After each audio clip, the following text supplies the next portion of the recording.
अस्सलाम वालेकुम जी and welcome to the लॉविट्स। उम्मीद है कि आप सब खैरियत से होंगे।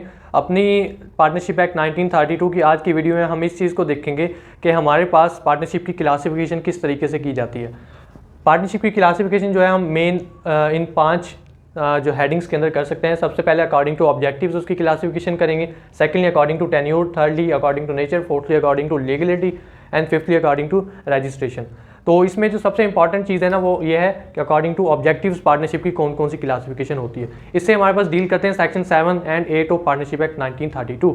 सबसे पहले हमारे पास इसमें जो है 2 फर्दर क्लासिफिकेशन आती हैं।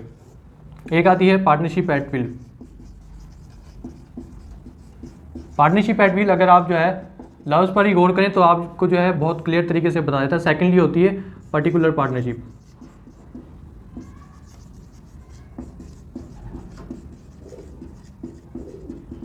It has been defined in section 7 वो पार्टनरशिप एक्ट, और ये जो है सेक्शन 8 के अंदर हमें डिफाइन कर दी गई। पार्टनरशिप एट विल के मर्जी के ऊपर पार्टनरशिप। अब पार्टनरशिप एट विल से मुराद क्या है? ये ऐसी पार्टनरशिप होती है जो कि एक इनडेफिनिट पीरियड के लिए होती है।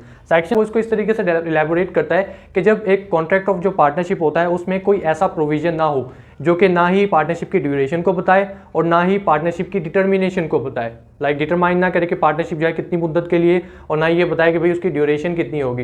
तो ऐसी सूरत में जो हमारे पास पार्टनरशिप होगी वो पार्टनरशिप एट विल होगी। पार्टनरशिप एट विल में ये होता है कि जब हम उसकी रिजोल्यूशन की तरफ जा रहे होते हैं ना तो उसमें हमारे पास कोई स्पेसिफाइड पीरियड नहीं होता, इनडेफिनिट पीरियड होता है। ना ही हमें वहाँ पर ये कोई ऐसा प्रोविजन दी जाता है कॉन्ट्रैक्ट के अंदर कि इस पार्टनरशिप की रिजोल्यूशन को हम किस तरीके से डिटरमाइन करेंगे। कहने से मकसद ये डिटर्मिनेशन से मुराद कोई ऐसा इवेंट, कोई ऐसी अंडरटेकिंग, कोई भी ऐसी मतलब सिचुएशन नहीं दी जाती जिस सूरत में हम जो है पार्टनरशिप को डिसॉल्व कर सके। तो मतलब ना ही वहाँ पर ड्यूरेशन आ रही होती है, ना ही वहाँ पर हमारे पास डिटर्मिनेशन के हवाले से कोई प्रोविजन रखा जाता है। In the absence of both of these facts और वी कैन से प्रोविजंस, हम जो है उस पार्टनरशिप को कहेंगे partnership at will and that partnership will be for an indefinite period. Indefinite period जब हो गया वहाँ पर फिर आ जाती है विल ऑफ पार्टनर्स कि जब कोई भी पार्टनर चाहे वो एक नोटिस देने के बाद उस पार्टनरशिप को डिसॉल्व कर सकता है। ये चीज़ जो है हम आगे जाकर भी अपनी जो डिसोल्यूशन से रिलेटेड और आउटगोइंग पार्टनर से रिलेटेड जो प्रोविजंस है उसमें डिस्कस करेंगे। एक होता है पार्टनरशिप या फर्म को डिसॉल्व करना जिसमें सारे के सारे पार्टनर जो है उनका रिलेशन आपस में खत्म हो जाता है। एक वो सिचुएशन हमारे पास होती है जहाँ पर सिर्फ एक पार्टनर जो है वो फर्म छोड़ के जा रहा होता है, तो उससे फर्म के बाकी पार्टनर्स के ऊपर इफेक्ट नहीं होता, बल्कि वही पार्टनर जो है वो आउटगोइंग पार्टनर हो जाता है और वो फर्म से जो निकल जाता है। तो पार्टनरशिप एट विल के अंदर क्या होता है? जब आपके पास ना ही ऐसा कोई प्रोविजन है जो कि उसकी ड्यूरेशन को बता रहा है, ना ही कोई ऐसा प्रोविजन है जो कि उसकी डिटर्मिनेशन के हवाले से कोई बात कर रहा है। In the absence of both वो पार्टनरशिप एट विल होगी और वहाँ पर कोई भी पार्टनर जो चाहे वो एक बिफोर हैंड नोटिस देने के बाद या तो उस पार्टनरशिप को छोड़ सकता है या फिर जो है उस पूरी की पूरी पार्टनरशिप को डिसॉल्व किया जा सकता है। मतलब ये एब्सोल्युटली डिपेंड कर होता है on the will of the partners के वो क्या चाहते हैं। एक नोटिस देने के बाद वो उस पार्टनरशिप को डिसॉल्व कर सकते हैं या खुद जो है छोड़कर जा सकते हैं, मतलब कोई भी बाइंडिंग उनके ऊपर नहीं होती। सेकंड हमारे पास आती है particular partnership that has been defined in section 8 of partnership act 1932। Particular partnership से मुराद क्या है? सेक्शन 8 के मुताबिक जो है ये एक ऐसी पार्टनरशिप होती है जो कि किसी पर्टिकुलर एडवेंचर और अंडरटेकिंग के लिए की जाती है। अब यहाँ पर हमारे पास जो है सेक्शन में 2 वर्ड्स दे दिए गए। एक उसने कहा एडवेंचर, सेकेंडली कहा अंडरटेकिंग। एडवेंचर से मुराद क्या है? एडवेंचर हम अगर लफ्ज़ पे देखें तो एक रिस्क की बात करता है। एक मतलब किसी चीज़ को आप रिस्क पर लगा रहे हैं, और बिजनेस में हमारे पास क्या चीज़ रिस्क पर लगती है? पैसे। मतलब यहाँ पर बात हो रही है पेक्यूनियरी रिस्क की। जब भी एक बिजनेस किया जाता है वहाँ पर एक रिस्क की बात आती है कि हाँ यहाँ पर या प्रॉफिट होगा और ऐसा भी हो सकता है कि यहाँ पर लॉस हो, तो मतलब वहाँ पर एक पेक्यूनियरी रिस्क आपका हो रहा होता है। तो एडवेंचर मतलब एक पेक्यूनियरी रिस्क यहाँ पर इंडिकेट किया जा रहा है। सेकेंडली अंडरटेकिंग, किसी इंटरप्राइज की बात हो रही है, किसी कमर्शियल एक्टिविटी की बात हो रही है। तो पर्टिकुलर पार्टनरशिप हमारे पास अकॉर्डिंग टू सेक्शन 1 वो होती है जिसमें जो पार्टनर्स होते हैं वो कॉन्ट्रैक्ट करते हैं किसी स्पेसिफिक एडवेंचर या किसी स्पेसिफिक अंडरटेकिंग के लिए। तो जैसे ही वो एडवेंचर या अंडरटेकिंग जो है फुलफिल होती है वो पार्टनरशिप जो है वहाँ पर ख़त्म हो जाती है, वो डिसोल्यूशन की तरफ चले जाती है। तो हमारे पास पर्टिकुलर पार्टनरशिप होगी, हमारे पास पार्टनरशिप एट विल होगी। अब हम जाते हैं इसकी सेकंड क्लासिफिकेशन की तरफ, that is according to tenure. According to tenure भी इसी तरीके से हमारे पास 2 काइंड होती है। एक होती है partnership for a fix period, second हमारे पास होती है पार्टनरशिप फॉर, इसको हम फ्लेक्सिबल पार्टनरशिप कह सकते हैं। बहुत ही आसान है, आपको लफ्ज़ों से ही बिल्कुल चीज़ जाहिर हो रही होगी कि अकॉर्डिंग टू टेन्योर हमारे पास 2 क्लासिफिकेशन आ जाती है। टेन्योर मतलब टाइम पीरियड कितने पीरियड के लिए वो चलेगी। Partnership for a fix period वो पार्टनरशिप होती है जो कि फॉर एग्जांपल उन्होंने पार्टनर्स कहते हैं 5 साल तक चलेगी, 10 साल तक चलेगी, 15 साल तक चलेगी।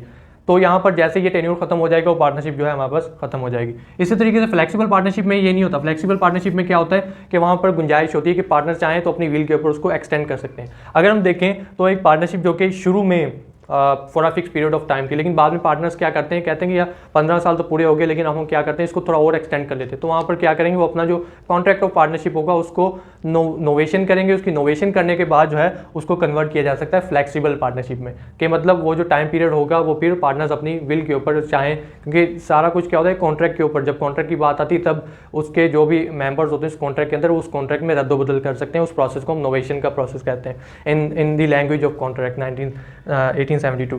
तो वहाँ पर पार्टनरशिप फॉर फिक्स पीरियड मतलब जो कि एक पर्टिकुलर टाइम के लिए होती है। जैसे ही वो टाइम सीज हुआ, खत्म हुआ, इलैप्स हुआ, पार्टनरशिप जो है खत्म हो जाएगी। फ्लेक्सिबल पार्टनरशिप वो जिसमें टाइम की कोई रिस्ट्रेंट वगैरह नहीं होती, उसको जो है जितना भी आगे एक्सटेंड करना चाहें पार्टनर्स उसको एक्सटेंड कर सकते हैं। तो जैसे कि मैंने पहले बताया, आपके पास जो मेन क्लासिफिकेशन है that is according to objective, जो कि आपके स्टैट्यूट के अंदर सेक्शन 7 एंड 8 जो है इसको एलैबोरेट कर रहे हैं। और बाकी ये जो सारी हमारे पास जो है फॉर्मल क्लासिफिकेशन होती हैं। इसी तरीके से अकॉर्डिंग टू नेचर भी हमारे पास 2 क्लासिफिकेशन आती है, नेचर एज टू लायबिलिटी। अब यहाँ पर एक नेचर, यहाँ पर एक होती है हमारे पास जनरल पार्टनरशिप और सेकंड होती है हमारे पास लिमिटेड लायबिलिटी पार्टनरशिप। बिल्कुल टर्म से आपको जाहिर हो रहा है। जनरल पार्टनरशिप वो होती है जहाँ पर जो आपके पार्टनर्स होते हैं एक फर्म के अंदर, पार्टनरशिप के अंदर, उनकी लायबिलिटी लिमिटेड नहीं होती पर उनकी अनलिमिटेड लायबिलिटी होती है, ठीक है। तो वहाँ पर एक फर्दर यहाँ पर चीज़ ये आ जाती है जनरल पार्टनरशिप के अंदर कि जो जितने भी सारे मेंबर्स होते हैं उनके पास राइट होता है कि वो डिसीजन मेकिंग जो पावर होती है, डिसीजन मेक जो भी डिसीजन हो रहे होते हैं एक फर्म के अंदर, पार्टनरशिप के अंदर, इन रिलेशन टू ट्रेड हो गया, बिजनेस हो गया, तो उसके अंदर जो है ये लोग पार्टिसिपेट कर रहे होते हैं, उनका राइट होता है और उनकी अनलिमिटेड लायबिलिटी वो लोग शोल्डर करते हैं वहाँ पर। लेकिन लिमिटेड लायबिलिटी पार्टनरशिप के अंदर क्या है, उनकी लायबिलिटीज़ लिमिट हो जाती हैं। लेकिन यहाँ पर क्या होता है, सब पार्टनर्स की लायबिलिटी लिमिट नहीं हो सकती, कुछ जो स्पेसिफिक पार्टनर्स होते हैं उनकी लायबिलिटी जो है लिमिट हो। और इसको जो है रेगुलेट करने के लिए हमारे पास एक अलग से एक्ट है जिसको हम लिमिटेड लायबिलिटी पार्टनरशिप एक्ट कहते हैं। ये 2017 का एक्ट है जो कि इसको रेगुलेट करता है। अच्छा, यहाँ पे एक बड़ी इंटरेस्टिंग सी चीज़ है, वो ये है कि हमारे पास जो बिजनेस ऑर्गेनाइजेशंस होती हैं उनमें एक तो हमारे पास होती है इंडिविजुअल बिजनेस होता है जो कि एक बंदा खुद ही अपना बिजनेस कर रहा होता है। वहाँ पर उस बंदे की लायबिलिटी जो है लिमिटेड नहीं होती, अनलिमिटेड होती है। मतलब ये कि अगर उसको कोई नुकसान वगैरह हो गया तो उसको अपनी जेब से पैसे देकर, अपने असासे वगैरह बेच कर भी उस नुकसान को पूरा करना होता है। फिर हमारे पास सेकंड जो आ जाती है काइंड, उसमें आती है हमारे पास पार्टनरशिप्स में भी जो आपकी पार्टनर्स की लायबिलिटी होती है वो लिमिटेड नहीं होती बल्कि अनलिमिटेड होती है।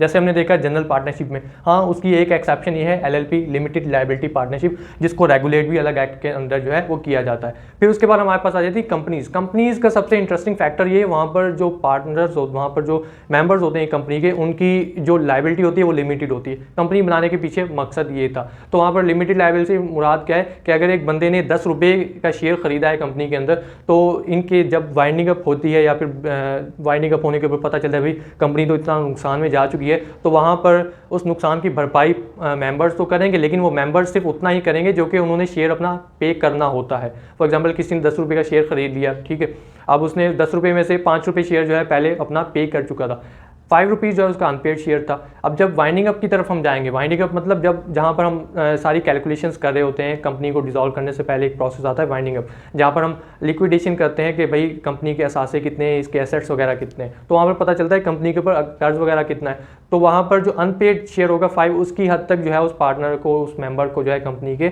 सू वगैरह किया जा सकता है, उससे क्लेम किया जा सकता है, बाकी उससे ज़्यादा नहीं। कहने का मकसद है कि कंपनी में लायबिलिटी बिल्कुल लिमिटेड होती है, इंडिविजुअल बिजनेस में लायबिलिटी अनलिमिटेड होती है, इवन पार्टनरशिप में भी लायबिलिटी अनलिमिटेड होती है जैसे कि जनरल पार्टनरशिप में। लेकिन ये एक एक्सेप्शन ऐसी है जिसमें आपके पास लिमिटेड लायबिलिटी होती है, लेकिन सब मेंबर्स की लायबिलिटी लिमिटेड नहीं होगी। इस चीज़ को याद रखिएगा, क्योंकि पार्टनरशिप की जो सोल है ना वो अनलिमिटेड लायबिलिटी मेंबर्स ने शेयर करनी होती है। तो यहाँ पर क्या हो गया कि कुछ मेंबर्स की लायबिलिटी को लिमिट कर दिया जाता है, बाकी एक आधे ऐसे पार्टनर्स होते हैं जिनकी लायबिलिटी अनलिमिटेड होती है, ताकि जो दूसरी एंटिटीज़ हैं इनके साथ कॉन्ट्रैक्ट वगैरह करती हैं, बिजनेस करती हैं, उनको नुकसान ना हो किसी किस्म का। फिर उसके बाद हमारे पास जो है बड़ी ही सिंपल 2 काइंड क्लासिफिकेशन बची हैं। सबसे पहले हमारे पास है अकॉर्डिंग टू लीगलिटी।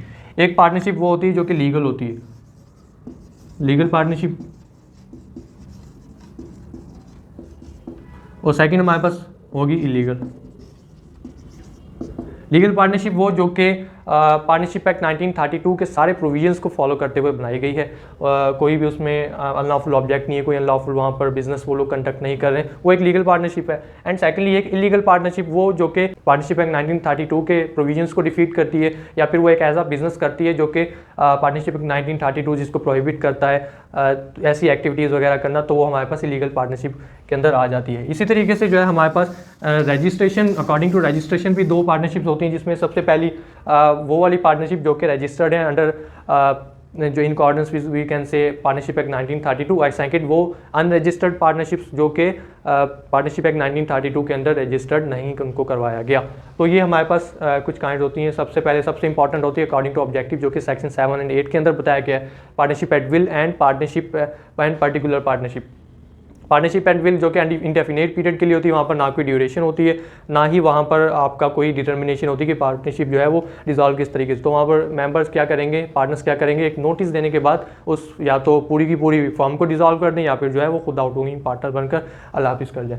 सेकेंडली होती है हमारे पास पर्टिकुलर पार्टनरशिप, जिसमें एक पर्टिकुलर एडवेंचर अंडरटेकिंग के लिए बनाई जाती है। जैसे ही वो उनका पर्पस फुलफिल हो गया, पार्टनरशिप जो है वो डिसॉल्व। टेन्यूर के हिसाब से हमारे पास दो काइंड्स होती हैं, जिसमें सबसे पहली काइंड ये होती है कि for a fix period of time, 10 साल 15 साल, जैसे ही टाइम खत्म हुआ पार्टनरशिप खत्म हो जाएगी। फ्लेक्सिबल वो जिसमें टाइम की कोई रिस्ट्रेंट नहीं होती, टाइम को जो है टाइम टू टाइम एक्सटेंड कर सकते हैं जो उनके पार्टनर्स होते हैं। अकॉर्डिंग टू नेचर हमारे पास दो होती हैं, जिसमें सबसे पहली जनरल, जिसमें पार्टनरशिप की जो लायबिलिटी होती है पार्टनर्स के ऊपर वो अनलिमिटेड होती है। सेकेंडली होती है लिमिटेड लायबिलिटी पार्टनरशिप, LLP जिसको हम कहते हैं इन शॉर्ट। तो उसमें क्या होता है, कुछ मेंबर्स ऐसे होते हैं जिनकी लिमिटेड लायबिलिटी होती है, बाकी एक दो कुछ ऐसे भी होते हैं जिनकी अनलिमिटेड भी रखना होता है। उसको LLP एक्ट 2017 रेगुलेट करता है। लीगलिटी, लीगल वो जो कि इन अकॉर्डेंस इसके सारे प्रोविजंस को फॉलो करती हैं, कोई अनलॉफुल एक्टिविटी बिजनेस नहीं करते वो। इलीगल वो जिनमें कोई अनलॉफुल वो बिजनेस करें या फिर कोई ऐसे प्रोविजंस होते हैं पार्टनरशिप एक्ट 1932 के जिनको डिफीट किया जा रहा होता है। फिर इन दी लास्ट हमारे पास आ गई रजिस्ट्रेशन के हिसाब से भी हमारे पास दो काइंड होते हैं, एक वो जो कि रजिस्टर्ड है अंडर पार्टनरशिप एक्ट 1932, और सेकेंडली वो होती हैं जो कि रजिस्टर्ड नहीं अंडर पार्टनरशिप एक्ट 1932। तो ये थी हमारी आज की वीडियो, जिसमें हमने 5 क्लासिफिकेशंस को देखा पार्टनरशिप की। आई होप कि आप लोगों को समझ आया होगा।